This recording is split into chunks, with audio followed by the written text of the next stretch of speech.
Natulala si Xiaoyan. Holy crap! Ito ang Myriad Demon Battlefield. Talagang dinala ako ni Lu dito. Napakasikat ng Myriad Demon Battlefield. Narinig na ito ni Xiaoyan. Sa loob niyon ay hindi lamang mga Chirify ng Realm Demon Beasts, kundi pati na rin ang mga Foundation Establishment at Net Soul Ones. Dagdag pa, ang mga Heavenly Geniuses ng Demon Race ay hindi makikipag-friendly match sa iyo. Kapag nagsimula na kayong lumaban, hindi ito titigil hanggat walang namamatay. Sobrang tuwang-tuwa si Xiaoyan. Hihi. Pagdating ko pa lang, naglabas na sila ng Human Extermination Order. Ang galing. Nakakakilig. Nag-transforma si Xiaoyan sa isang maliit na monghe. Lumabas na ang kanyang avatar ay nakakuha na ng Human Extermination Order pagpasok pa lang sa Myriad Demon Battlefield. Sadya namang malas, ngunit labis siyang natuwa dahil ang lugar na ito ay may maraming treasures at mga experts na perpekto para sa kanya para makakuha ng points. Bigla, ilang demon beasts ang sumugod patungo kay Xiaoyan. Patayin mo siya at makakakuha ka ng Heavenly Demon Fruit. Patayin! Hindi inaasahan, sinampal sila ni Xiaoyan ng isang palad, at lahat ng demon beasts ay bumagsak ng patay sa harap niya. Aray! Lumunok siya ng hirap at naisip, hihi. Nagugutom ako. Mukhang masarap ang karne ng demon beast na ito, pero dapat ko munang baguhin ang aking anyo.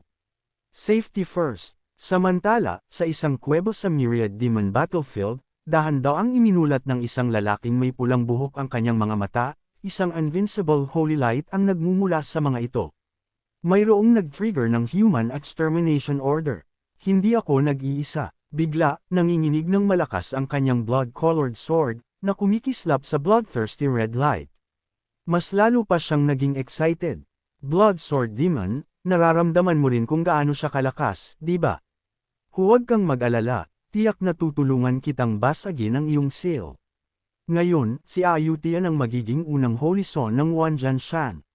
Nagpanggap na ngayon si Xiaoyun bilang isang maliit na monghe. Wo, isang Buddhist high monk. Ang mga demon beasts na iyon ay mga skewers na ngayon. Rip, ipinagluluksa niya sila. Amitabha, naway makarating kaagad sa Western Paradise. Pagkatapos ay sinimulan niyang kainin ang mga meat skewers at inumin ang masarap na wine. Nang hindi niya nalalaman, isang higanteng agila ang lumilipad patungo sa kanya. Maraming demon beasts ang nagulat. Holy cow, hindi ba dapat ang ganoong uri ng divine beast ay nasa central area? Anong ginagawa nito na lumilipad sa border? Ang mga low-level demon beasts ay hindi alam na maraming venerables ang naglabas ng Human Extermination Order para kay Xiaoyan. Ang pagpatay lamang sa kanya ay magpapalaki sa kanilang pangalan sa buong Myriad Demon Battlefield. Habang abalang kumakain ng inihaw na skewer si Xiaoyan, malakas na tumawa ang isang babae mula sa itaas. Maliit na monghe, nakakatawa ka, kumakain ng karne at umiinom ng alak. Hindi ka ba natatakot na parusahan ka ni Buddha? Buong tapang na sabi ni Xiaoyan, ang alak at karne ay dumadaan lang sa bituka. Si Buddha ay nananatili sa puso. Amitabha, ang monghe na ito ay may Buddha lamang sa kanyang puso. Walang alak o karne. Kaya syempre hindi ako natatakot na parusahan ako ni Buddha.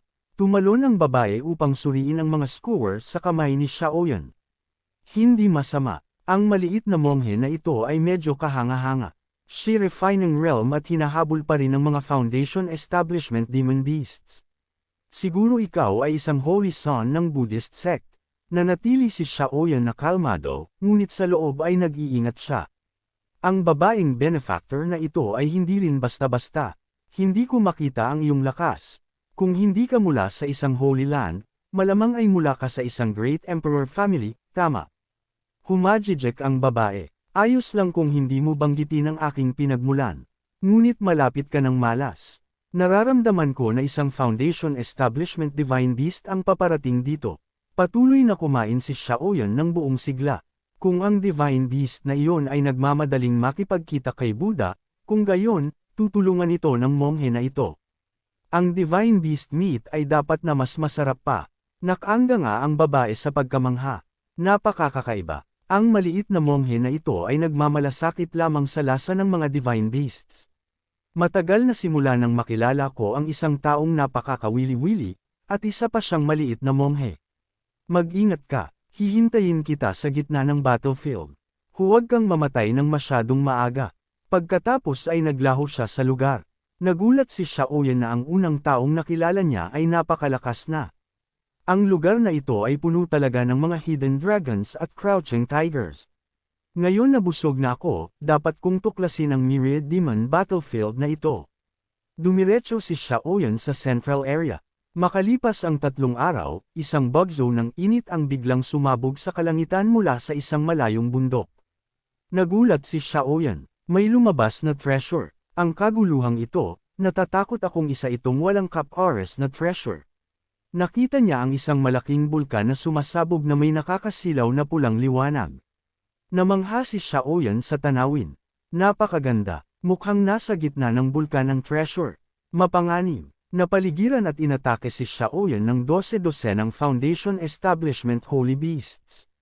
Sa sandaling iyon, sumugod siya patungo sa sumasabog na bulkan at nakita ang isang napakalaking lumilipad na ibon na lumulusob sa kanya.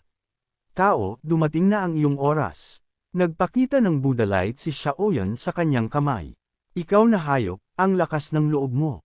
Ibibigay ng mahirap na monghe na ito ang kaligtasan sa iyo ngayon.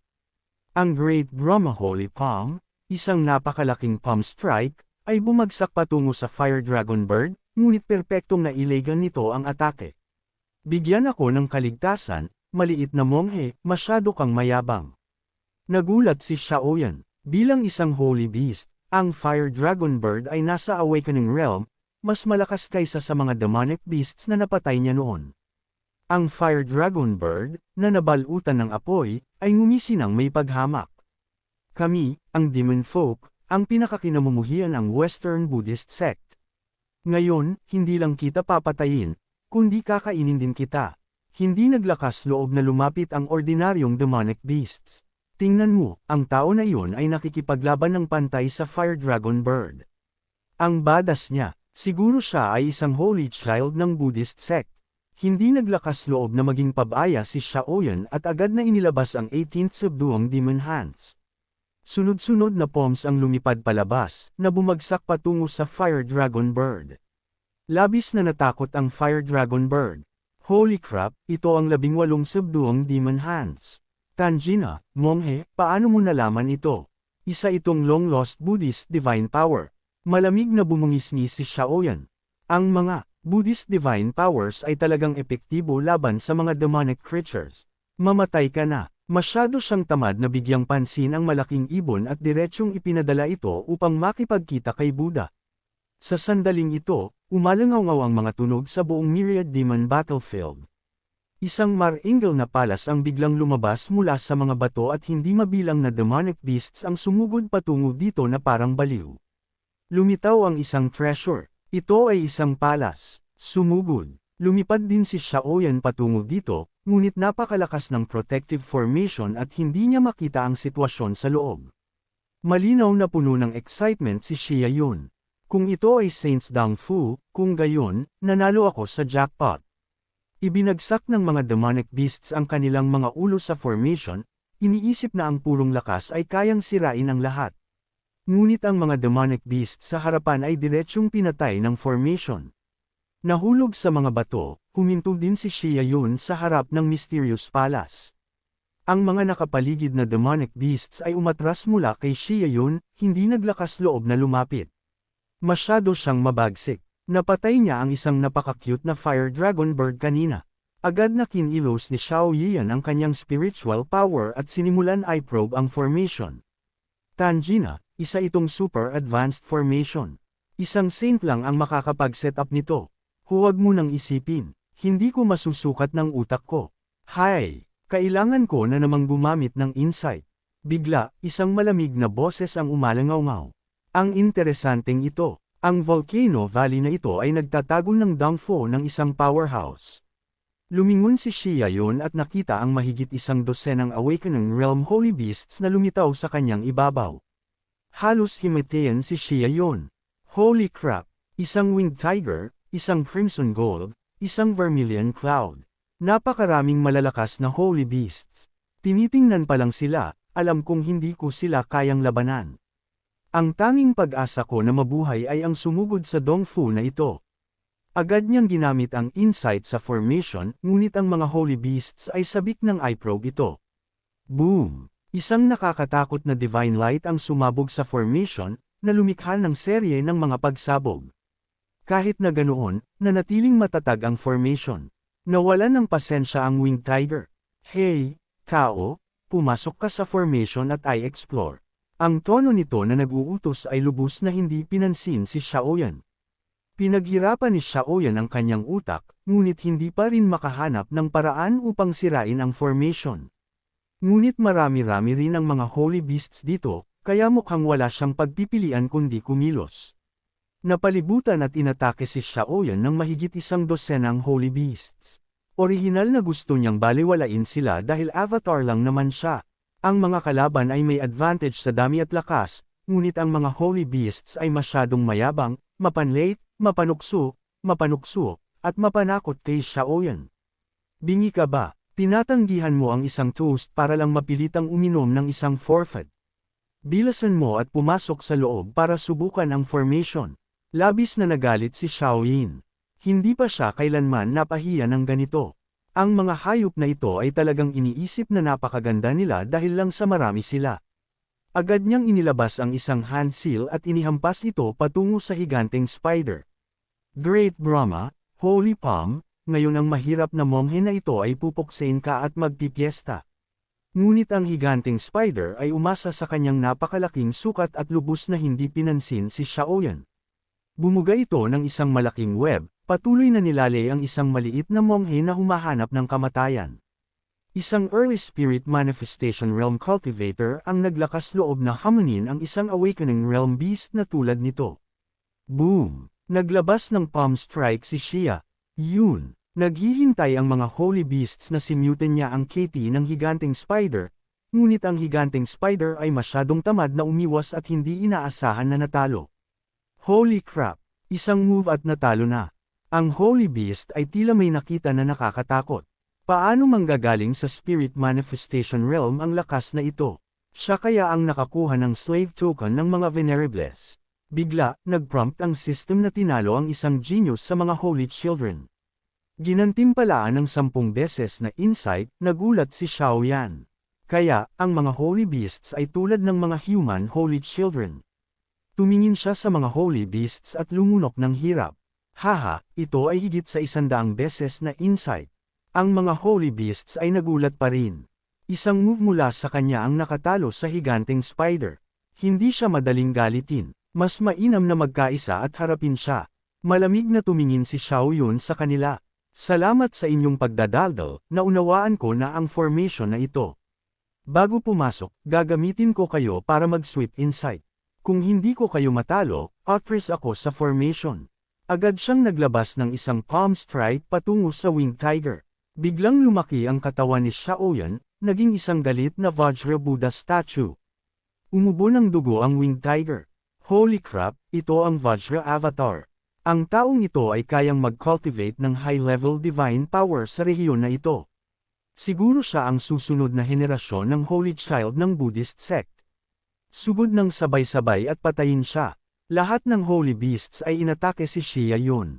Ang kanilang nakakatakot na energy ay nagsama-sama upang maging isang flood, na gustong lunurin siya, ngunit iwinagayway ni Xion ang kanyang kamay at commandant bago umatras sa formation. Bye-bye, kayo. Hindi makikipaglaro sa inyo ang pamilyang Xiao kung sabay-sabay kayong susugod. Ang mga holy beasts na umatake sa walang laman na hangin ay talagang nagalit. Tanjina, ang bata na ito ay talagang mabagsik. Mabuti, hayaan siyang subukan ang formation para sa atin. Lahat ay silang formation at huwag siyang hayaang makatakas. Matapos pumasok si Xiaoyan sa sword formation, inatake siya ng hindi mabilang na sword intents. Ngunit nalampasan niya ang level ng napakadali. Ibig kong sabihin, ang 50 insights ay hindi lang para sa show pagdating kay Xiaoyan. Lalo pang nanlaki ang bibig ng Sacred Beast nang makita ang mga galaw ni Xiaoyan. Wow! Teka muna, hindi ito tama. Ang monghe na ito ay biglang nakakaunawan ng mga formations. Naaalala niyo ba kung saan siya pumunta? Walang silbi. Ang formation na ito ay maaaring magbago anumang oras. Tanjina. Gusto naming gamitin siya para subukan ang formation, ngunit sa huli ay nakatulong pa kami sa kanya. Mas mainam na lang na sumugod tayo ng sabay-sabay. Kung sino ang may pinakamakapal na balat ang mauna. Hindi, kalimutan na. Dapat bantayan lang natin sa labas, hintayin siyang maglabas ng mga treasures, at pagkatapos ay aagawin ko na lang siya. Oh, sa tingin mo magandang ideya iyon, ha? Nasa spirit offering realm lang siya, ngunit kaya niya na kayong madaling hawakan. Paano kung lumabas siya na umabot na sa enlightenment realm? Lahat tayo ng mga beasts ay hindi man lang magkakaroon ng pagkakataon. Nagmungkahi ang Golden Turtle, bakit hindi na lang natin tawagin ang Great Eagle para humingi ng tulong? Sigurado ako na gustong-gusto rin niyang patayin ang taong ito. Baliw ka ba? Kung dumating iyan, anong matitira para agawin natin? Well, mas mainam pa rin iyon kaysa wala. Sige, okay, tawagin mo siya. Samantala, narating ni Xiaoyan ang pasukan ng mansion nang biglang lumitaw ang isang domineering apparition sa harap niya. Junior, nagawa mong makalusot sa 9-wave sword rain. Halos qualified ka na para sumailalim sa aking trial. Alam ni Xiaoyan na ito ay isang remnant will na iniwan ng master ng mansion, Junior. Magalang na tinanong ni Xiaoyan ang pangalan ng senior. Ang pangalan ko ay Dugu Jian at tinatawag ako ng mundo na Sword Demon. Nakakita si Xiaoyan ng isang malaking swerte sa pagpasok sa mansion ng isang saint. Nang malaman ang pangalan ng master, labis na nanginginig ang kanyang puso. Dugu Jian. Ito ay isang napakalaking figura, ang pinakamalakas sa lahat sa ilalim ng mga saints. Noon, ang mga saint sons at divine sons ng 6 na malalaking sacred lands ay walang nakakatalo sa kanya. Ayon sa sabi-sabi, noong panahong iyon ay lumusot siya sa mga realms upang labanan ang 8 demonic beasts. Matapos may tulak sa brink, umakyat siya sa saint at pinatay ang lahat ng 8 sa kanila. Pagkatapos, kinailangan ng demon race na magpadala ng isang great saint para lang patayin siya. Sino ang nakakaalam na napatay siya dito? Magalang na yumuko si Xiaoyan. Kaya, senior sword demon ka pala. Ang junior na ito ay may 3 buhay na good fortune. Tila nakita ni Sword Demon ang kanyang tunay na pagkatao sa unang tingin. Hindi ka ba isang disciple ng Buddhist sect? Siguro ikaw ay mula sa isang sacred land sa Central Lands, tama? Tama, senior. Humihiram lang ako ng identity ng isang Buddhist disciple para itago ang aking tunay na sarili. Agad na nagpakita ng paghamak si Dugu Jian, ang pamumuhay sa pagtatago at pag-iwas. Paano ka makikipagkumpetensya sa mga geniuses ng maraming realms? Hindi ka karapat-dapat na magmana ng aking sword, daw. Dahil ikaw ay isang human genius, hindi kita papatayin. Ngayon, bilasan mo at bumalik. Kumunot ang bibig ni Xiaoyan. Mukhang nakikita siya bilang isang mapanlinlang na maliit na duwag. Sa kabutihang palad, maayos na ipinaliwanag ni Xiaoyan na siya ay isang quasi-divine son ng Chaos Sacred Land. Gusto lang niyang gayahin ang senior at hamunin ang lahat ng geniuses, kaya niya itinatago ang kanyang identity upang maiwasan na magdulot ng gulo sa kanyang sacred land. Matapos marinig iyon, bumaba ng gusto ang ekspresyon ni Dugu Jian. Hindi masama, ginagaya ako ng junior na ito sa paghamon sa lahat ng geniuses. Mayroon siyang tunay na resolve. Tungkol sa Chaos Sacred Land, nagkaroon siya ng kuryosidad. Kumusta na ang junior na si Dinten ngayon? Siya lang ang naglakas loob na hamunin ako noon. Nang marinig ito ni Xiaoyan, naisip niya, hindi ba ito isang koinsidensya? Si Din Ian ay tiyak na venerable master ng junior na ito. Katulad lang siya ng senior noon, invincible sa ilalim ng mga saints. Matapos marinig iyon, hindi na nag-alinlangan si Dugu Jian. Kung ganoon, karapat-dapat kang sumailalim sa aking trial. Ngunit kung mabaigo ka, papatayin kita. Gusto mo pa bang tanggapin ang trial? Nag-isip sandali si Xiaoyan bago sumang-ayon. Pagkatapos ng lahat, ito ay kanyang spirit offering lamang. Avatar Senior, pakisimulan ang trial. Tumango si Dog Jan sa kasiyahan. Mabuti, matapang ka. Dahil doon, ibinato niya kay Xiaoyan ang isang scripture. Ang quasi-emperor scripture na ito ang sword Dao cultivation technique na aking isinagawa. Kailangan mo lang ay cultivate ang unang layer sa loob ng 1 taon upang makapasa sa trial. Lumiwanag ang mga mata ni Xion habang hawak ang scripture. Wow! Ito ay isang malaking pakinabang. Walang kapantay ang halaga, kung ito ay nasa labas, kahit ang mga great saints at quasi-emperors ay gugustuhin itong agawin. Ngayon lang naintindihan ni Xiaoyan kung bakit itinakda ng Senior Sword Demon ang rule na ang pagkabigo sa trial ay nangangahulugan ng kamatayan. Ito ay upang maiwasan ang pagkalat ng cultivation technique na ito. Sabi ni Dugu Xian, ang Universe Sword Cannon na ito ay iniwan ng isang Sword Saint ng aking Dugu Clan, na ginagawang foundation ang lugar na ito para sa Sword Dao. Mayroon itong lubos na potensyal upang matulungan kang patunayan ang path ng isang Great Emperor. Labis na nanginginig ang puso ni Xiao Yan. Ito ay talagang epic.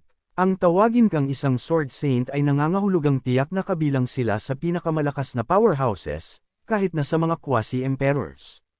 Agad siyang umupo nang nakakrus ang mga binti, ginagamit ang system upang gamitin ang comprehension nito sa Universe Sword Cannon. Ang Sword Dao lineage ay natural na mas malakas kaysa sa attack power ng ibang mga cultivators. Ang pag-cultivate lamang ng makapangyarihang Sword Dao technique na ito, ang power na iyon ay tiyak na karapat-dapat pag-aralan. Pagkalipas ng 3 araw, biglang sumabog ang matatalim na sword intent mula sa katawan ni Xiaoyan. Nanlaki ang mata ni Dugu Jian at nabagsak ang kanyang panga sa nakita. Anong klaseng monster ito? Ang Universe Sword Cannon ay mayroon lamang 5 layer sa kabuuan, at 3 araw pa lang, natutunan na niya ang unang layer. Buti na lang tinatawag pa rin nila akong Sword Demon, naisip niya. Ang paghahambing ko sa aking sarili kay Xiaoyan ay talagang hindi matatagalan. Ngunit pagkatapos ay namuo ang luha sa kanyang mga mata. Sa loob ng daan-daang taon, ang successor na tunay kong gusto ay isang perpekto tulad ni Xiaoyan, Senior Sword Saint. Hindi mawawala ang Universe Sword Cannon dahil sa akin. Pagkatapos ng lahat, si Xiaoyan ay tiyak na magiging unang Sword Dao Great Emperor sa kasaysayan. Sa sandaling ito, dumating na rin ang Great Eagle sa labas ng formation. Ang nilalang na ito ay katumbas ng isang human divine son. Tumingin ito sa Golden Turtle. Sige, sabihin mo sa akin kung ano ang sitwasyon ngayon. Kilala ang Turtle Clan at Fox Clan sa kanilang mataas na intelligence. Idinetalye nito ang sitwasyon ni Xiaoyan. Matapos makinig, sinimulan ng Great Eagle na pag-alitan sila. Kayo na walang kwenta. Paano kayo naglakas loob na maliitin ang isang tao na pumasok sa Myriad Demon Battlefield? Kung napaligiran at inatake niyo lang siya mula sa simula, hindi tayo magkakaproblema ng ganito. Sinabi ng Sacred Beast na naramdaman nila na sila ay naagrabyado, hindi inaasahan na ang isang Spirit Offering Realm Monk ay magiging ganoon kakilakilabot. Agree with your asses, sagot ng Great Eagle. Hindi niyo ba narinig ang sinasabi ng mga elders, aling tao ang naglakas loob na pumasok sa Myriad Demon Battlefield at hindi isang careless heavenly genius? Ngunit ang tao na iyon ay nasa loob na sa loob ng 3 araw. Patuloy ba tayong maghihintay ng pasibo? Naghihintay ng pasibo. Lahat ba kayo ay idiots? Sa kanyang talent, kapag siya ay umangat sa Enlightenment Realm, at kung makakuha siya ng isang Saint Artifact, kahit ako ay hindi magiging kalaban niya. Dahil doon, agad itong bumuga ng isang gintong balahibo, na bumulusok patungo sa formation. Ang napakalaking aura, sobrang natakot ang Sacred Beast na halos maihi sila sa pantalon. Ang nakakatakot na aura na ito, iyan ay isang life-saving forbidden artifact na iniwan ng isang Demon Saint para sa iyo, paliwanag ni Rock. Ito ay talagang isang life-saving treasure na ibinigay sa akin ng aking mga elders, ngunit hindi ko kailangan ang kalokohan na ito. Gagamitin ko lang ito para sirain ang formation na ito. Rumble, rumble. Agad na nanginginig ang protective formation. Ang atake na ito ay katumbas ng pinakamalakas na galaw ng isang Saint. Kayang ilipat ng isang Saint ang protective formation ng Sword Devil gamit lang ang isang balahibo. Si Xiaoyan, na nagtatago sa formation sa sandaling ito, ay nakapasa sa test ng Sword Devil. Hindi siya makapaniwala at nagtanong, "Senyor, anong nangyayari? Mayroong makakayugyug sa formation." Malamig na bumungisngis si Du Shijian. Ito ay isang forbidden treasure, isang balahibo na pinino ng isang saint ng demon race upang protektahan ang kanilang mga chosen disciples. Suck. Lalong lumalala ang sitwasyon. Nagdadala ng forbidden treasure kapag nagtra-training, anong silbi pa ng pag-cultivate kung ganoon? Nanlaki ang mga mata ni Xiaoyan. Ang mga divine beasts na ito ay nagdadala pa ng mga forbidden treasures. Kung itulak ko sila sa gilid at gumamit sila ng isa, iyon ang pinakamalakas na atake ng isang saint. Tiyak na mapupunta ako sa ilalim ng lupa. Iniisip ito, hindi niya maiwasang magmura. Dinuduraan ko iyan. Dinuduraan ko kayo, mga talunan. Kung hindi kayo marunong maglaro ng patas, huwag na lang kayong maglaro. Nagdadala ng mga forbidden treasures para mag-train. Ang disgusting. Sumali si Dushi Ujan sa roast session. Tama, tama, tama. Ang demon race ay isang grupo lang ng mga walang silbi. Rumble, rumble, rumble. Isang marahas na tunog ang nagmula sa labas. Lumalakas ang paghina ng formation dahil sa balahibo. Agad na ipinatawag ni Do Jiujian ang isang demonic sword. Hindi na magtatagal ang formation na ito. Ito ang parehong weapon na ginamit ko noon. Bilasan mo at kunin mo ito. Naramdaman ni Xiaoyan ang kanyang kaluluwa na nanginginig. Ito ay tiyak na isang walang cap-oris na demonic sword. Ngunit ang killing intent na nakapalibot dito ay masyadong nakakatakot. Isang tingin pa lang dito ay hinayla na si Xia sa isang sure world na puno ng pagpatay. Nag-transform siya sa Sword Devil. Napaligiran at inatake ng hindi mabilang na demon beasts. Patayin, patayin, patayin. Isang lalaki at isang espada ang pumatay sa lahat ng demon beasts. Nakalubog si Xiaoyan dito, hindi makakawala. Bigla, isang boses ang umalingaw sa puso ni Xiaoyan. Gumising ka na. Agad siyang nagmulat ng mata. Bumalik sa cave abode muli, itinuro ni Jiujian, kailangan mong mag-ingat. Ang demonic sword na ito ay mas malakas kaysa sa ibang saint weapons, ngunit napakabigat ng demonic energy nito. Huwag mong hayaang malasahan nito ang dugo bago ka maging isang saint, o baka kontrolin ka nito. Naging seryoso ang mga mata ni Xiaoyan. Napaka-terrible. Ang aking malakas na mental strength ay hinayla lang sa kanyang sword intent. Hindi talaga gustong ipasa ni Doshi uri ang demonic sword kay Xia yon, natatakot na baka siya ay mabacklash. Ngunit ngayon na malapit nang masira ang formation, kung ang demonic sword ay napunta sa kamay ng mga demon beasts, magiging matalim na killing weapon ito. Nangako si Xiaoyan na gagamitin niya ng maayos ang espada at tiyak na hindi siya kokontrolan nito. Pero Senior, ano ang pangalan ng espadang ito? Ibinigay ni Dushi Uxian ang espada kay Xiaoyan, na sinasabing, ngayon ito ay iyong espada. Ikaw ang magbibigay ng pangalan. Itinaas ni Xiaoyan ang espada, ang kanyang mukha ay tuwang-tuwa. Kung ganoon, tatawagan ko itong Demon Slayer Sword. Noon, binyuli ng Demon Race ang mahina sa kanilang lakas, na pumipigil sa Path of Righteousness ni Senior. Gagamitin ng Junior na ito ang espadang ito upang umatake sa Demon Race at ipagiganti ang Senior. Nang marinig ito, masayang ngumiti si Do Jiujian. Hindi na kailangan ipaghiganti ako. Ang sa akin lang ay mas mababa ang aking skills sa kanila. Ngunit mayroon akong isang bagay na kailangan ng iyong tulong. Ipinamahagi ng Senior ang kanyang cultivation technique sa akin at ipinasa pa ang isang saint weapon. Mangyaring huwag kang mag-atubiling utusan ako. Pagkatapos ng lahat, ako rin ay isang descendant ng Duju family. Sana ay matulungan mo kami kapag ang Dushi family ay nasa gulo at pumili ka ng isa sa mga descendants ng Duju family bilang iyong disciple at ipasa sa kanya ang Cosmo Sword Manual. Tumango si Xiao Yunyan ng walang pag-aalinlangan. Tiyak na susundin ng Junior na ito ang mga tagubili ng Senior. Sa sandaling ito, nagsimulang mawala ang remnant soul ni Jiangji Uxian. At sinabi niya, Xiao Yun, ang Juxiao continent, ay hindi pa nagkaroon ng Sword Emperor. Sana ay madedus mo ang ika-6 na level ng Cosmo Sword Manual at maging unang Sword Emperor sa mundo.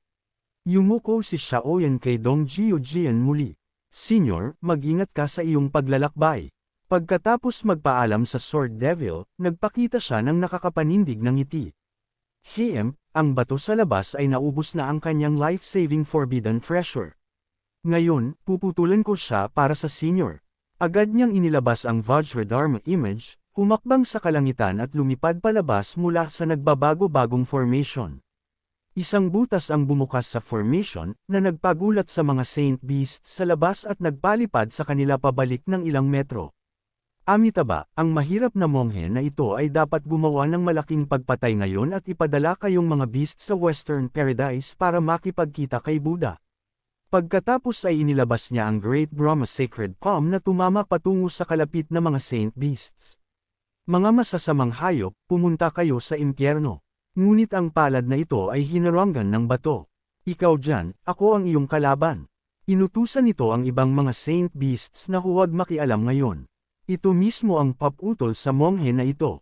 Dahil lang kay Shaoyan na nakuha ang Slaughter Token, gusto siyang patayin ni Xiao Shu, son ng Divine Beast para magyabang.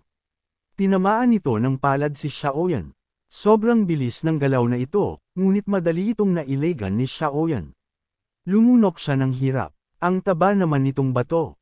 Masarap tiyak ang sabaw. Agad niyang inilabas ang pinakamalakas na divine power, Subduong Demon 18, Extinguishing Devil Palm, na tumama patungo sa matabang ibon. Hindi inaasahan, iniwasan ng bato ang isang palad sa kaliwa, iniwasan ang isa pang palad sa kanan, at madaling pinunit ang 18 palm imprint sa daan-daang piraso. Halos mamatay sa galit ang bato. Hindi lang siya ininsulto ng monghe na ito bilang ibon, kundi nagpapanta siya patungkol sa paggawa ng stew sa kanya. Talagang hindi mapapatawad. Gumalaw ang bato na parang hangin at papatayin niya si Shaoyan. Hinilos ang isang malaking gintong phantom, sumugod ito upang patayin si Shaoyan. Rumble. Sa sandaling ito, nanginginig ang langit at lupa. Ang void ay sumabog isa-isa, at ang parehong tao at hayop ay lumipad ng ilang metro. Kumislap ang mga mata ni Shaoyan, gaya ng inaasahan mula sa isang divine beast. Ang kanilang lakas ay higit na mataas kaysa sa mga saint beasts. Hindi rin inaasahan ng rock na magiging ganoon kalakas ang monghe na ito. Ikaw dyan, hindi masama ang iyong lakas. Mayroon kang qualifications para malaman ko ang iyong pangalan. Ngunit tumawa lamang si Xiao Yun at nanukso. Nahuhumaling ka sa enlightenment. Kailangan mo ng pakse ng demon race bago maging isang Buddha. Maaari mong tawagin ang hamak na monghe na ito na demon-slaying Buddha. Pagkatapos sabihin iyon, bumuo siya ng isang hand seal at muling inatake ang bato gamit ang Vajra seal. Hindi inaasahan, ikinampay ng bato ang kanyang mga pakpak at muling ginamit ang mabilis na bilis nito upang harangan ang galaw na ito. Demon-slaying Little Monk. Ngayon, tiyak na magiging pagkain ka ng demon. Umusad pa atras si Xiao Yun. Tanjina, sobrang bilis ng bata na ito. Ang patuloy na ganito ay magiging disadvantage para sa akin. Ang mga nakapaligid na beasts ay tulala rin. Ang monghe na ito ay nasa offering spirit realm pa lang. Ngunit, kaya niyang labanan ang rock ng pantay. Ito ang isa sa top 3 beasts ng mas batang henerasyon ng demon race. Ang taong ito ay tiyak na isang holy son ng Buddhist sect. Lingid sa kaalaman nila na ang maliit na monghe sa harap nila ay avatar lamang ng iba. Ngunit hindi magagamit ni Shaoyan ang divine power ng Chaos Domain ngayon, at lubhang hamina ang kanyang lakas. Para mapatay ang rock, natatakot akong mawawala ang avatar na ito. Agad niyang hinugot ang demonic sword na iyon. Dahil minsan kong sinabi na papatayin ko ang rock para sa Sword Demon Senior, tutuperin ko ang aking sinabi. Bagamat minsan ang nagbabala ang Sword Demon Senior na masyadong malakas ang demonic nature ng espadang ito, at ang pagkakita ng dugo ay madaling magdulot sa akin ng demonic possession, gagamitin ko lang ito isang beses. Sa pag-asa sa aking malakas na spiritual power, dapat kong masupol ang demonic nature. Sa sandaling ito, nakaramdam ang rock ng matinding panganib, kumukontra ang mga pupils nito, at malakas itong sumigaw, anong klaseng espada yan? Espada ba yan para patayin ka? Hawak ni Shaoyan ang demonic sword, at ang nakakatakot na demonic energy ay nagpakulay itim sa kanyang Vajradharma idol. Ang mga nanunood ay nakanganga. Si Shaoyan ay nasa anyo ng isang high monk kanina, ngunit ngayon ay naging isang great demon. Ngunit ang mas nagulat sa kanila ay nakakuha siya ng isang holy artifact. Tanjina, may holy artifact ang monghe na ito sa kanyang mga kamay. Natatakot akong nasa panganib ang rock, sabi ng Flying Sky Lion Tiger. Hindi naman siguro, sagot ng isa. Nasa offering spirit realm pa lang siya at hindi pa nagiging saint. Napakahirap gamitin ang espadang ito. Nakita na lang nila ang rock na human gal. Isang gintong phantom ng Demon Flame Rock, 10 beses na mas malaki, ang sumalakay kay Xiao Yun. Ginamit din ni Xiao ng kanyang primordial strength para gamitin ang demonic sword saan man dumaan ang sword intent. Ang lupa ay napunit bawat pulgada. Ang casual na atake ng espada na ito ay nagbasag sa gintong phantom, ngunit kapag lumitaw ang demonic sword, makakasakit ito sa iba at sa sarili. Ang murderous aura sa katawan ni Xiaoyun ay 100 beses na mas nakakatakot kaysa sa mga demon beasts na ito. Hindi mabilang na mga kaluluwang walang katarungan ang umuungol sa kanyang ulo. Naramdaman ni Xiaoyun na sasabog ang kanyang ulo. Nagngalit siya at tumingin sa likuran ng rock. Hindi, kailangan ko itong patayin bago maapektuhan ang aking isip. Agad niyang ginamit ang lahat ng kanyang lakas para gamitin ang Demon Slaying Sword, humakbang sa hangin, at sinaksak ang espada patungo sa rock. Agad na nanginginig ang mga mata nito.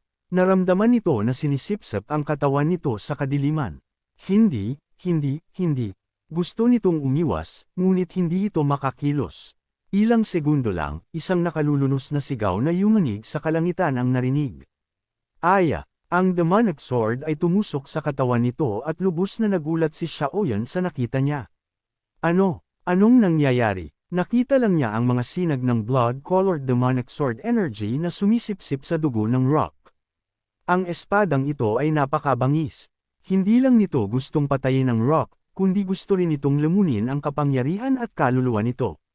Ngunit hindi makontrol ni Xiaoyun ang espadang ito at hindi niya ito mahugot. Gaano kalakas ang demonic sword na ito? Kaya ni Xiaoyun na patayin ang Holy Son ng Demon Race sa isang espada lang. Hindi inaasahan, hindi pa nasiyahan ang demonic sword, patuloy nitong nilalamon ng buong bangis ang laman at dugo nito hanggang sa maging usok. At laking gulat ni Xiaoyun nang malaman na mas nakakatakot pa ang aura ng demonic sword kaysa dati. Nagbago pa nga ito ng direksyon. Binalot nito ang kamay ni Xiaoyun na may hawak ng espada, hindi inaasahan ni Xiaoyun na ganoon nakakatakot ang demonic sword.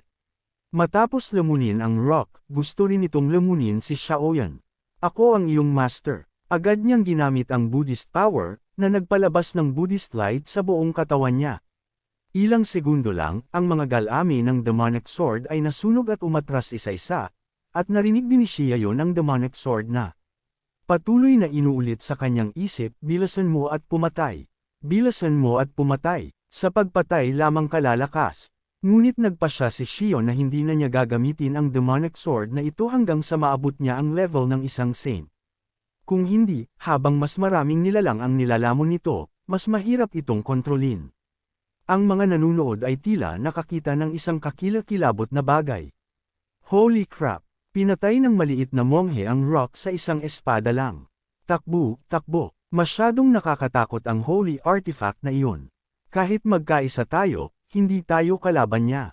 Si Tiger Swordsman ay tulala. Iligtas niyo ako. Ngunit paglingon niya, nakita niyang matagal nang handa umalis ang ibang sacred beasts. Sinundan ni Xiaoyun ng isa pang palm strike. Tanggapin mo ang aking Great Brahma Sacred Palm.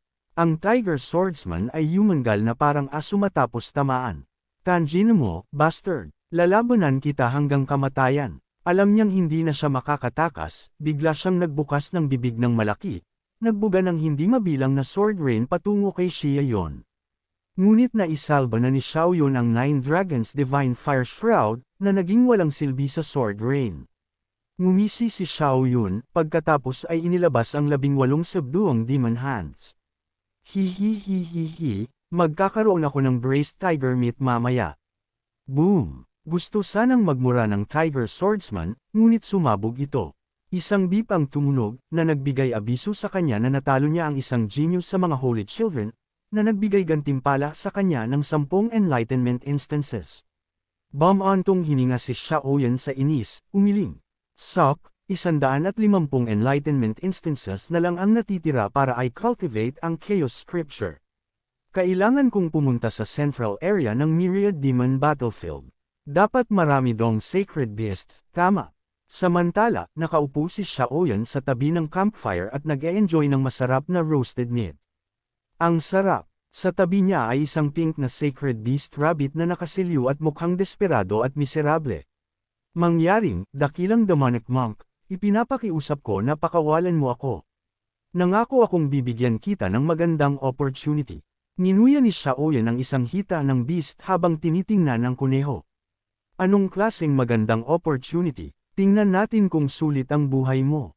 Bahagyang kumalabog ang puso ng malaking kuneho habang pakiramdam nito ay tinitingnan ni Xiaoyan ang isang plato ng braised rabbit meat.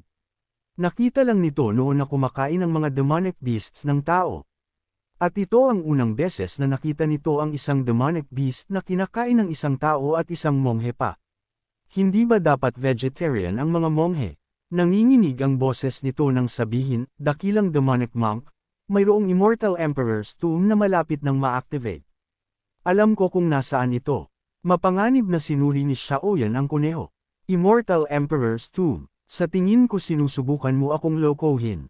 Paano magkakaroon ng ganoong high-level tomb na walang immortal saints na ipinapadala? At sa halip ay maliliit na nilalang na tulad mo lang ang ipinapadala upang i-explore ito. Pagkatapos ay lumunok siya. Narinig niya, masarap ang rabbit meat. Takot na takot ang malaking kuneho na halos maihi ito. Personal nitong nasaksihan ng dakilang demon na nilalamon ang demonic beast nang walang iniiwan na isang balahibo. Please, ipinapakiusap ko, huwag mo akong kainin. Mayroon talagang magandang opportunity. Naiinip si Xiaoyan sa paglalaro sa kuneho. Kahit na kaya niyang kumuha ng sacred beasts para gawing mounts, gusto niya lang sakyan ang nakakainis na kuneho na ito sa lahat ng oras. At kanina lang, iniisip ni Xiaoyan na ihawin ang kuneho na ito, ngunit sinabi ng kuneho sa kanya na maaari siyang dalhin nito sa Immortal Emperor's Tomb. Ang Dao Energy, sa loob ay sobrang siksik. Ang pag-cultivate doon sa loob ng isang buwan ay katumbas ng ilang taon ng cultivation sa labas at mayroon ding mga Emperor's Last Words na iniwan ng Great Emperor nang papalapit na sila sa dulo ng kanilang buhay. Nang marinig ito, naging interesado si Xiaoyun sa kanyang talent. Tiyak na maiintindihan niya ang ilan sa mga battle techniques at cultivation methods ng mga great emperors mula sa Emperor's Words. Pagkatapos ng lahat, siya ang protagonist, tama. Sa pag-iisip nito, ngumiti siya sa kuneho at nagtanong, anong pangalan mo? Nanginginig sa takot ang kuneho, na sinasabing, ako si Beiulan. Oh, so you're Xiao Bai. Maaari mo akong sundan mula ngayon. Dahil isa ka pa ring sacred beast, qualified ka na maging mount ko. Sa sandaling ito, sinumpa na ng kuneho ang buong pamilya niya. Tanjina, sino ang tinatawag mong Xiaoy? Ang buong pamilya mo ay Xiaoy. Ayoko masasakyan ng iba, lalo na ng isang monghe. At ako ay babaeng kuneho. Ngunit hindi ito naglakas loob na labanan ang demonyo na ito na kinatatakutan maging ng mga multo. Kaya, mabilis itong nagsabi, dakilang demonic monk. Tawagin mo akong master. Yes, master. Napakatalino mo. Ang pagkakaroon sa akin bilang iyong mount ay makakasira sa iyong reputasyon.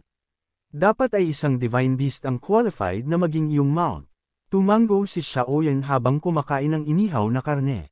Oo, may saysay yan. Lihim na nagalak si Beiulan sa kanyang puso at patuloy na nagpahabol.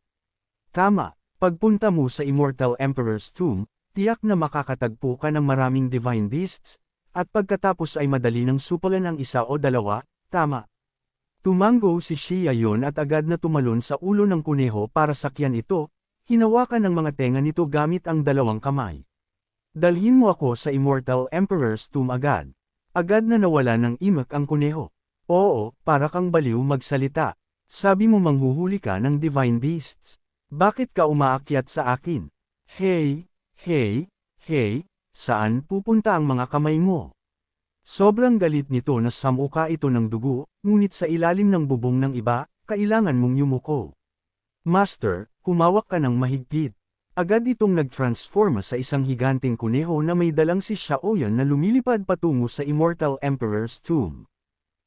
Sana lang mayroong divine beast na big brother sa loob ng tomb na makakatulong sa akin na patayin ang dakilang demonyo na ito. Sa daan, nakakita si Xiaoyan ng maraming sacred beasts. Ang ilang demonic beasts ay nagulat nang makita ang kuneho na may dalang tao. Isang tao. Hindi ko inaasahan na ang pinakamalakas sa Jade Rabbit Clan ay nakakuha ng isang bilanggo. Walang imek si Xiaoyan. Nakita pala siya bilang bilanggo. Kung pinatay ko ang mga sacred beasts na ito para mag-practice, hindi ko alam kung gaano karaming enlightenment ang makukuha ko, ngunit ang pagkilos ngayon ay medyo nakakapagod. Tiisin ko na lang. Ngunit umikot ang mga mata ng maliit na kuneho. Bigla, nagkaroon ito ng ideya. Master, huwag kang magalit. Maraming demonic beasts dito. Tiyak na hindi mo sila kaya. Naramdaman nitong napakatalino nito. Ang hambog na demonic monk na ito ay hindi makikinig sa kanya. Ngunit tiyak na hahanapin niya ang gulo sa mga beasts mismo. Ngunit agad na sumang-ayon si Xiao Yan. Oo, maliit na ba, tama ka. Kaya, nagpasya ako, ikaw ang magiging ride for life ko. Nang marinig ito, nanlaki ang bibig ng kuneho. Holy moly, sino ang gustong maging ride for life? Hindi ba dapat mayabang ang ulo ng demonyo na ito? Bakit siya biglang naging mapagkumbaba? Little B, marami bang divine beast sa Myriad Beast Battlefield? Nagulantang ang kuneho. Nagpapalamig ba ang ulo ng demonyo na ito? Hindi pwede. Kailangan kong kumilos. O paano ako makakakuha ng kutsilyo para pumatay ng tao, Master? Marami. Talagang divine beast sa Myriad Beast Battlefield, ngunit ang mga demon clans ay sobrang watek-watek. Pagdating ng panahon, magkakaroon sila ng mga pagkakataon, at walang sino man ang mag-aalala sa iyo. Mabuti yan. Pagkatapos, ang dalawa, isang tao at isang kuneho, ay huminto sa isang malaking bato. Sa ibaba nila ay isang mataas na tomb. At sa ibaba ng tomb na iyon, isang napakaraming ocean of beasts and monsters. Master, nandito na tayo. Ito ang tomb ng Demon Emperor. Bigla, isang golden eagle ang lumipad sa ibabaw ng ulo ni Xiaoyan. Ang energy nito ay sobrang lakas, agad na umakit ng lahat ng mata. Hindi ba napatay ang golden eagle na iyon ng demonic monk? Mali ba ang nakikita ko? Ito ay malinaw na iba. Siguro nandito para maghiganti sa demonic monk.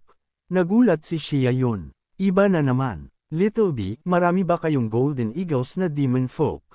Hindi, Master. Ang Golden Eagle Clan ay mayroon lang mga 12-dosenang.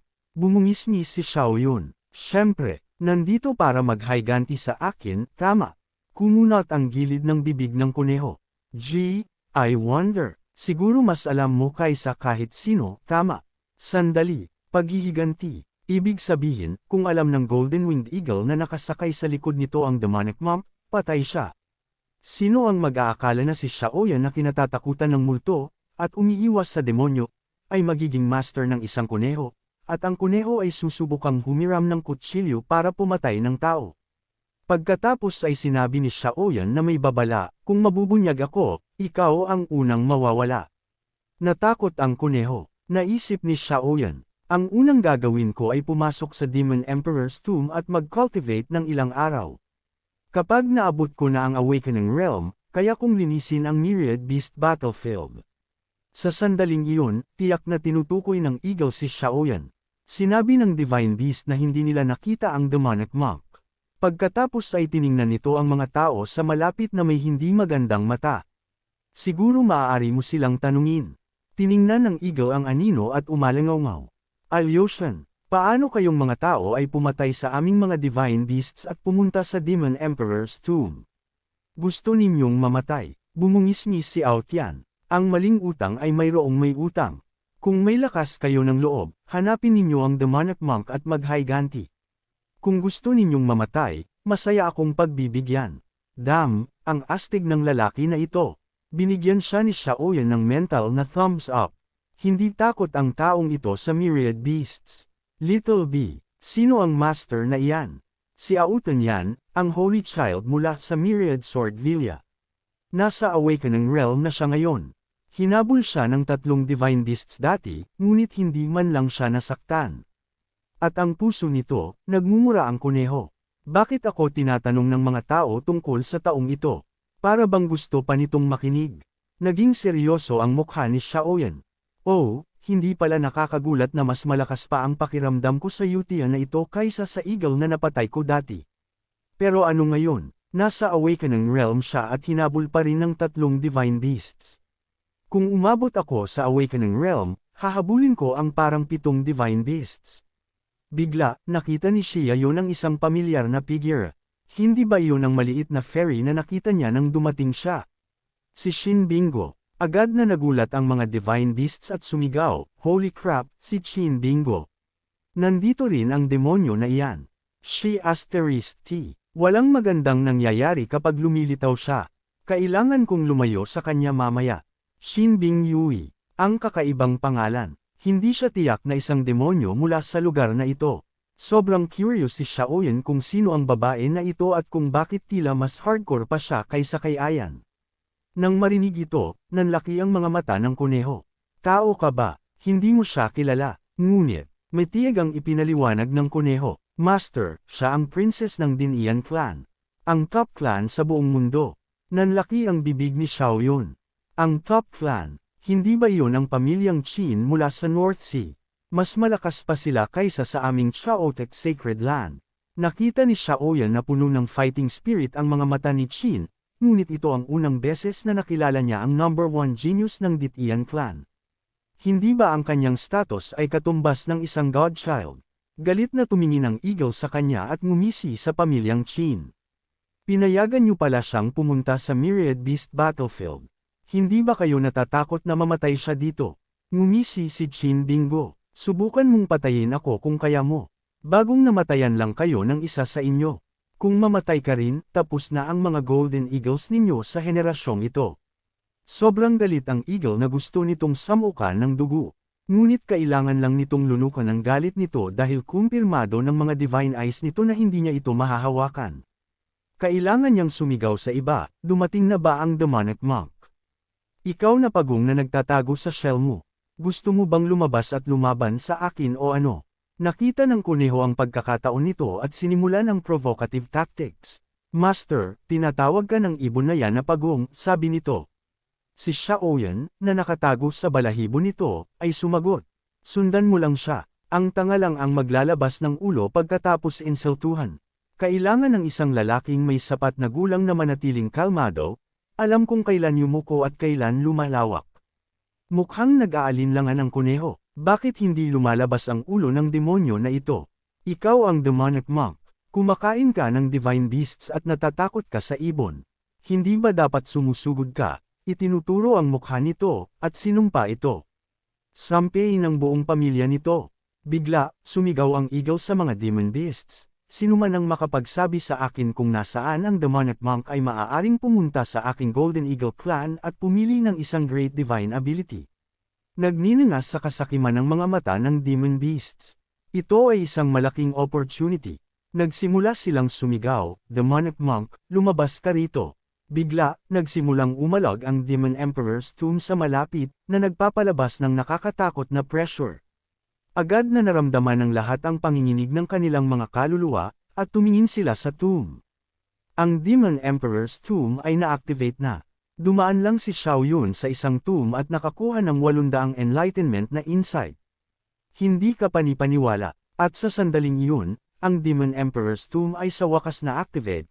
Ngunit ang nakakatakot nitong pressure ay nagpatakot sa lahat na pumasok. Si Xiaoyan, na may mental strength sa sheer refinement, ay pinipigilan pa rin ng husto kaya hindi niya maiangat ang kanyang ulo. Hindi niya maiwasang umungol. Ito ang Great Emperor. Napaka-terrible, kailangan nilang hintayin na hamina ang pressure bago sila maglakas loob na pumasok. Boom! Boom! Boom! Ang pressure sa tomb ay nagsimulang umaatake palabas, at umalangaw-ngaw ang mga sigaw habang agad na napatay ang mga low-level demon beasts. Hindi maiwasang ngumisi si Aotian. Anong klaseng walang silbi na basura? Sinusubukang sumugod sa tomb ng walang sapat na lakas.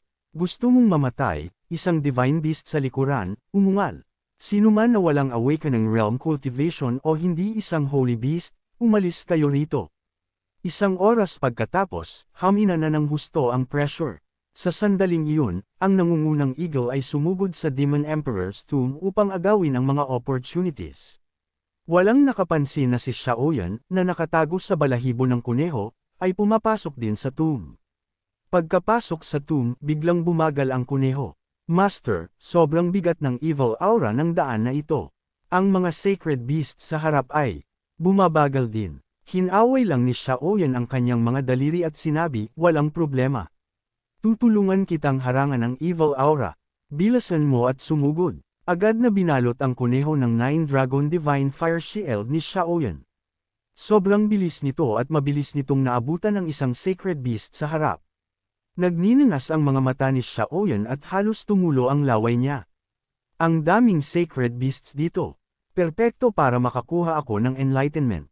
Agad siyang nagtaas ng kamay at naglabas ng Great Brahma Sacred Fist. Boom! Bago pa makatugon ng sacred beast, lumipad na ito. WTF? Sino ang naglakas loob na sumalakay sa akin kanina? Hindi ito pinansin ni Xiaoyan at masayang sinuri ang system. Nakakuha siya ng isa pang 10 enlightenment opportunities. Gaya ng inaasahan, sa pagtalo lang sa kanila ay nakakakuha ako ng mga gantimpala, kaya bakit pa mag-aatubili? Halika na. Sa pag-iisip nito, agad na itinaas ni Xiaoyin ang parehong kamay. Boom, boom, boom, boom, boom, boom. Sa buong daan, para siyang isang minigun. Anumang sacred beast na dumaan ay kakaibang lumipad, at ang mga system notifications ay tuloy-tuloy na tumunog. Sobrang galing. Nakita ito ni Little White at nanlaki ang bibig, Master, isang beses lang tamaan ng sa iyo ang mga sacred beasts na iyon, ngunit tila hindi naman sila gaanong naapektuhan. Bakit hindi mo ulitin? Mas kaunting usapan. Patuloy lang sa paghabol. Ngumisi si Xiaoyan at naisip, ano ang alam mo? Sa kaunting lakas lang, makakakuha ako ng mahigit 500 enlightenment opportunities. Wow! Ang pagpunta rito sa pagkakataong ito ay purong swerte. Pagkatapos ng kalahating oras, nakarating ang lalaki at ang kuneho sa lugar at isang kahangahangang underground world ang lumitaw sa harap nila. Mukhang ito ang center ng tomb.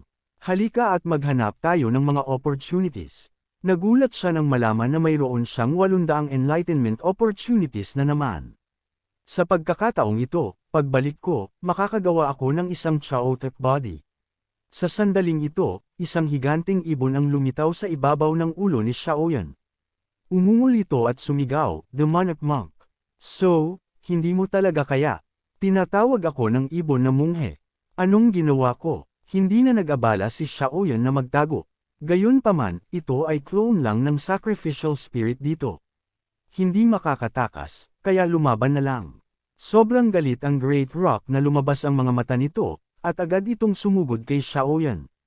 Ang lakas ng loob mong tawagin akong ibon, pupunitin kita sa 18 piraso.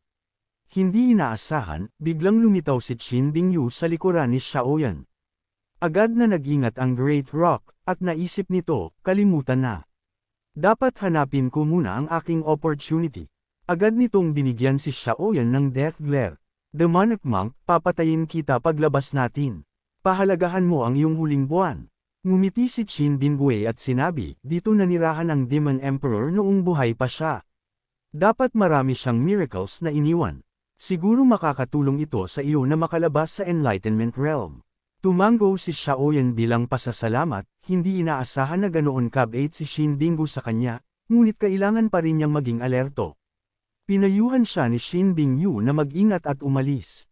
Ang huling ngiti ng babae ay nagpatibok ng puso ni Xiaoyan. Hindi dapat ito ang iniisip ko. Kalimutan na, hahanapin ko na lang ang sarili kong mga opportunities. Pumunta siya sa center ng tomb at matagal na naghanap. Ngunit wala pa ring nakitang Emperor's Sword na magagamit niya. Nagsimula nang magmura si Xiaoyan sa loob. Ang pag-iwan ng ganoong Jungai ay hindi kasing ganda ng pag-iwan ng kapaki-pakinabang na cultivation techniques at divine abilities. Ngunit habang nagmumura siya, nagulat siyang makita na maraming texts ng Chaos Scripture ang nakaukit sa dingding. Sa wakas, dumating na ang opportunity ni Xiaoyan. Ngunit bakit ang cultivation technique ng Chaos Holy Land ay kumakalat sa labas? Sa pag-iisip, ang Great Emperor ay pumunta sa Chaos Holy Land para maghanap ng cultivation techniques. Sino ang maglalakas loob na hindi ibigay ito? Ayon sa record ng Emperor's Word, ang Great Emperor na ito ay nag-comprehend ng Chaos Scripture sa loob ng daan-daang taon. Ngunit sa huli, nakagawa lang siya ng kalahati ng chaotic body, ngunit nakagawa siya ng kalahati ng Great Divine Ability. Ang Chaos Palm mismo. Nang makita ito, lumiwanag ang mga mata ni Xiaoyan. Kalahati ng Great Divine Ability. Hindi ba ito ginawa para sa aking kalahating chaotic body? Mas malakas ito kaysa sa aking kasalukuyang mga divine abilities. Matapos ang isang round ng pag-probe, nalaman niya na mayroong unan sa lupa. Dito siguro nagmuni-muni ang Demon Emperor. Agad siyang umupo at nagsimulang mag-cultivate ng system. Gamitin ang enlightenment sa Chaos Palm. Sa tulong ng system, kailangan lang ni Xiaoyan na gumastos ng 20 enlightenment opportunities para i-cultivate ang Chaos Palm sa pagiging perpekto. At patuloy pa rin siyang umaatake sa enlightenment realm. Dahil nakaupo siya sa unan para mag-cultivate, naramdaman niya ang mas malakas na spiritual power. Pagkatapos ay hindi na napigilan ni Xiaoyan ang sarili at tumayo mula sa unan, nagulat na malaman na nakalusot na siya sa enlightenment realm. Ang bilis! Hindi niya maiwasang umupo, ngunit sa pagkakataong ito ay walang pagbabago. Mukhang one-time opportunity lang ito. Kung hindi, maaari kong kunin ang unan. Sa sandaling ito, biglang umalangaw-ngaw ang boses ni Shin Bingas. Little monk, gising ka na sa wakas, masaya niyang panunukso. Haha, mukhang nakakuha ka ng hindi maliit na opportunities, at kaya mong makalusot sa enlightenment realm. Ngunit lumabas ka muna, 28 araw ka na rito, at kalahating araw na lang bago magsara ang tomb ng Demon Emperor. Nagulat si Xiaoyan matapos marinig iyon, 28 araw. Akala ko sandali lang ako doon. Ang Jade Tablet na iyon ay talagang nakakatakot. Agad siyang yumuko kay Qin Bingyu. Alam niyang binabantayan siya nito. Kung hindi, matagal nang dumating ang Eagle para manggulo. Sinadya siyang tuksuhin ni Qin Bingyu. Little monk, may utang ka sa akin sa pagkakataong ito. Huwag mong kalimutan. Talagang nagpapasalamat si Xiao Yan dahil isinuko nito ang sarili nit ang opportunity para bantayan siya. Dinagukan niya ang kanyang dibdib at nangakong gagawin niya ang lahat para makabayad sa kabutihan nito sa hinaharap. Like, comment, share, and subscribe naman dyan mga ito go. Maraming salamat po.